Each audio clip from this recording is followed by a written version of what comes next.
የክልሉ የስራና ክህሎት ቢሮ ምክትልና የቴክኒክና ሙያ ትምህርት ዘርፍ ኃላፊ ወይዘሮ ቤቴልሔም ዳንኤል በውድድሩ ማጠቃለያ ላይ ለሀገር ኢኮኖሚ እድገት የቴክኒክና ሙያ ተቋማት ሚና ከፍተኛ መሆኑን ተናግረዋል። ለተከታታይ 2 ቀናት በተካሄደው ውድድር ለሀገር ፋይዳ ያላቸው የቴክኖሎጂ ስራዎች መቅረባቸውን ገልጸዋል።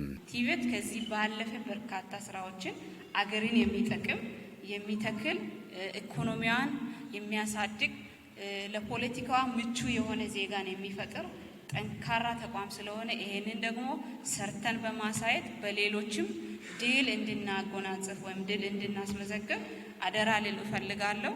ተወዳዳሪዎች ያሳዩትን ጥንካሬ በማስቀጠል ለቀጣይ ውድድር ራሳቸውን እንዲያዘጋጁ ኃላፊዋ አሳስበዋል። ቀጣይ ደግሞ ከዚህ የተሻለ እኛም በክልል ደረጃ የተሻለ ዝግጅት ለማድረግ እንሞክራለን። እናንተም የተሻለ ዝግጅት በማድረግ ቀጣይ ባለው ከ2 ዓመት በኋላ በሚመጣው ውድድር ላይ ከዚህ በተሻለ እንድትዘጋጁ አሳይመንት እንደ ቢሮ ልንሰጥ እንወዳለን። ከሁሉም ዘርፎች አንደኛ ደረጃ የወጡ ተወዳዳሪዎች ክልሉን በመወከል በአገር አቀፍ ውድድር የሚሳተፉ በመሆናቸው የሚመለከታቸው አካላት ቅድመ ዝግጅት እንዲያደርጉም ጠቁመዋል። አንደኛ የወጡትን ከክህሎት፣ ከቴክኖሎጂ፣ ከተግባራዊ ጥናትና ምርምር ለሀገር አቀፍ ደረጃ ከ25 ጀምሮ ጉዞ ያደርጋሉ። ቦታቸውን ይዛሉ። በ27 ኦፕኒንግ ነው የሚደረገው። ሀገር አቀፍ ኦፕኒንግ በዚህ በሚያዝያ 27 ነው። ቀሪ ጉዳዮቻችን በጋራ ቀሪ ቲሙ ከዚህ በኋላ ደግሞ ያለ ቲም አሁን እንደ ኮሌጅ አይደለም የሚወዳደረው ወይም እንደ ክላስተር አይደለም የሚወዳደረው። አሁን ደግሞ ውድድራችን ደቡብ ምዕራብን ወክለን የኢትዮጵያን ሀብት በጋራ ልንቋደስ እና ኢትዮጵያ ላይ ራሳችን ልንሸጥ ልናስተዋውቅ። ደቡብ ምዕራብ እንደዚህ ነው። ይሄን ይመስላል። ይሄን የሚመስል ፈጠራዎች አሉ። ይሄን የሚመስል ክህሎቶች አሉ።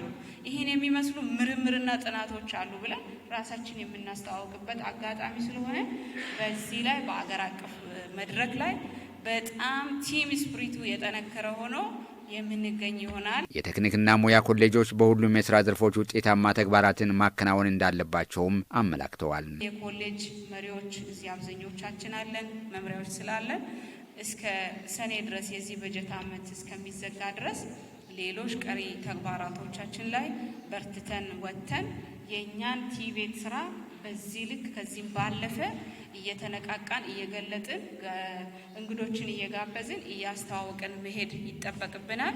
ውድድሩ በስኬት እንዲጠናቀቅ አስተዋጽኦ ያበረከቱ አካላትንም ወይዘሮ ቤቴልሔም ዳንኤል አመስግነዋል። 4ቱ ክላስተሮቻችን ላይ በፖሊ ኮሌጆች ላይ የፖሊ ዋናና ምክትል ዲኖችን ጨምሮ አሰልጣኞች፣ ሰልጣኞች በጋራ ሆናችሁ ይህ ክልላዊ የክህሎት ቴክኖሎጂና ተግባራዊ ጥናት ምርምር እንዲሳካና ለዛሬ ቀን ለሀገር አቀፍ ደረጃ የሚሆኑ ውድድር አካሂደን አሸናፊዎችን ለይተን እንድንመጣ የለፋችሁ የተጋችሁ ገንዘባችሁን፣ ጊዜያችሁን፣ እውቀታችሁን ሁሉ በዚህ ጉዳይ ላይ የወሰዳችሁትን ሁላችሁንም ክላስተሮችን በቢሮ ስምና በራሴ ስም ላመሰግን እፈልጋለሁ። በተለያዩ ዘርፎች ከ1ኛ እስከ 3ኛ ደረጃ ለወጡ ተወዳዳሪዎች የገንዘብ ሽልማትና የእውቅና ሰርቲፊኬት ተበርክቶላቸዋል።